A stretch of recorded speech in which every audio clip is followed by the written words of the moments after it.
তার নবী বলছেন, আমাকে দুটি ফেরেশতা কাঁধে করে নিয়ে যেতে লাগলেন। যেতে যেতে যেতে আমাকে দুইজন ফেরেশতা কাঁধে করে নিয়ে যেতে লাগলেন। যেতে যেতে যেতে আমি কিছু মানুষের কান্নার আওয়াজ পেলাম। আমার কানে যেন কিছু কান্নার আওয়াজ ভেসে আসলো। কারা যেন বিকট আওয়াজ করছে, বাঁচাও বাঁচাও করে চিল্লাচ্ছে। আমি নবী থাকতে না পেরে বললাম, জিবরাইল মান হাউলাই, এরা কারা? জিবরাইল বলছেন, ইয়া রাসূলুল্লাহ, ও দয়ার নবী গো, ফাইন তালাকা, আপনি আরো আগে বাড়েন। নবীজি বলছেন, আমি জাহান্নামের দিকে আরো আগিয়ে যেতে লাগলাম। যেতে যেতে যেতে কিছু মানুষের পাগুলোকে আকাশের দিকে বাঁধা অবস্থায় দেখলাম। কিছু মানুষের পাগুলোকে আকাশের দিকে বাঁধা রয়েছে এবং তার মুখমণ্ডল জমিনের দিকে ঝুলিয়ে দেওয়া রয়েছে। তার পাগুলোকে আকাশের দিকে বেঁধে দেওয়ার কারণে তার মুখগুলো ফেটে ফেটে রক্ত বের হচ্ছে, তার গালগুলো ছিঁড়ে ছিঁড়ে রক্ত বের হচ্ছে। আমি নবী থাকতে না পেরে বললাম, জিবরাইল তুমি বলো এরা কারা? জিবরাইল বলছেন, ইয়া রাসূলুল্লাহ, ও দয়ার নবী গো, এরা হচ্ছে ওই সকল আল্লাহর নাফরমান বান্দা এবং বান্দিরা যারা রমজান মাস পেয়েছিল, যারা সিয়ামের মাস পেয়েছিল, অথচ সিয়ামের মাসটাকে পাওয়ার পরেও তারা প্রাধান্য দেয়নি।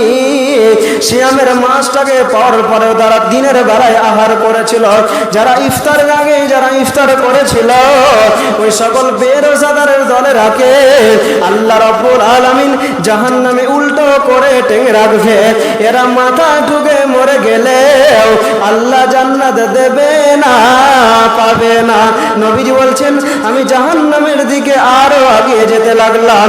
যেতে যেতে যেতে জাহান্নামের ভিতরে একটা নদী দেখতে পেলাম। ওই নদীটা কোনো দুধের নয়, ওই নদীটা কোনো শরাবের নয়, ওই নদীটা কোনো পানির নয়, ওই নদীটা পচা দুর্গন্ধযুক্ত জাহান্নামের রক্তের নদী।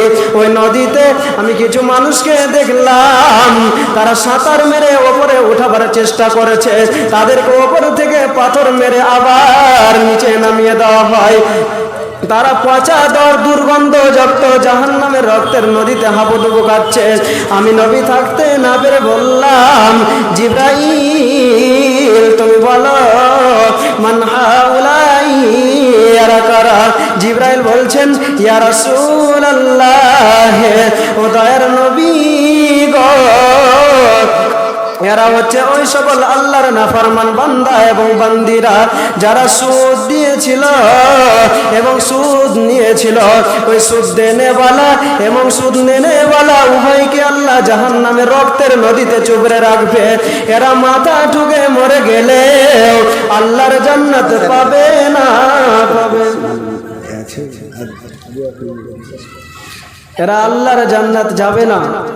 যারা সুদের কারবার করবে এবং আজকে দেখা যায় বন্ধন লোন নিজেরা নিচ্ছে, আবার নিজেদের স্ত্রীদেরকেও সে বন্ধন লোনে জড়িয়ে দিচ্ছে।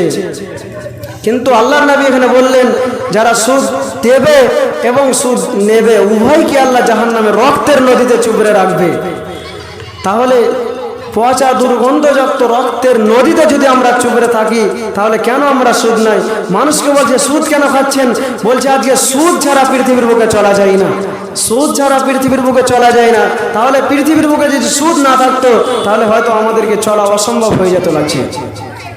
মানুষের কথা হিসাবে পৃথিবীর বুকে সুদ না থাকলে এই পৃথিবীতে চলা অসম্ভব হয়ে যেত। তাহলে আল্লাহর নবী বলছেন, যারা সুদ নেবে তাদেরকে রক্তের নদীতে আল্লাহ চুবড়ে রাখবেন। এত আলেম ওলামারা জালসাদে বিভিন্ন প্রকারের বিভিন্ন আলেম ওলামারা বিভিন্ন বিষয় পেল্টে পেল্টে তাদেরকে বুঝিয়ে দিচ্ছে, তাও তাদের কানে আওয়াজ ঢোকে না। তখনই একটা মানুষ মানবে যখন আল্লাহর আযাব সম্পর্কে তার ভিতরে ঢুকবে, তখন মানবে। কিন্তু মানুষের ভিতরে এখনো আল্লাহর আযাব সম্পর্কে ঢুকেনি, এই জন্য মানে না। আমি আপনি আল্লাহ রাব্বুল আলামিন যদি তাকে হেদায়েত না দেন, আমি আপনি যতই বলে বেড়াই না কেন, কখনোই আমার আপনার কথা শুনবে না। তাহলে আল্লাহ রাব্বুল আলামিন বলছেন, এই রমজান মাসে আল্লাহর নবী বলছেন, আবু হুরায়রা থেকে হাদিসটি বর্ণিত, আল্লাহর নবী বলছেন, ইদা কানা আউয়ালু লাইলাতিন মিন রমাজান, যখন রমজানের প্রথম রাত চলে আসে, যখন রমজানের প্রথম রাত চলে আসে, ইউনাদি মুনাদিন, আকাশ থেকে ফেরেশতারা ডাকতে থাকে, ইয়া বাগিয়াল খায়রি আকবিল, হে কল্যাণকামী তোমরা আগিয়ে এসো, তোমরা আগিয়ে এসো। কেন? আকবিল, তোমাদের মাস এসে হাজির হয়েছে, আল্লাহর কাছে ক্ষমা ইস্তিগফার করো।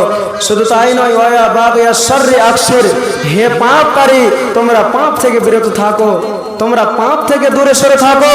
কিন্তু রমজান মাসটাকে পাওয়ার পরে দেখবেন অনেক বেঈমানকে দেখবেন